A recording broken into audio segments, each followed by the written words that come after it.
بسم الله الرحمن الرحيم والتين والزيتون وطور سينين وهذا البلد الأمين لقد خلقنا الإنسان في أحسن تقويم ثم رددناه أسفل سافلين إلا الذين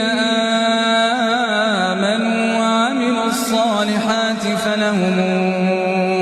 أجر غير ممنون فما يكذبك بعد بالدين أليس الله بأحكم الحاكمين بسم الله الرحمن الرحيم اقرأ باسم ربك الذي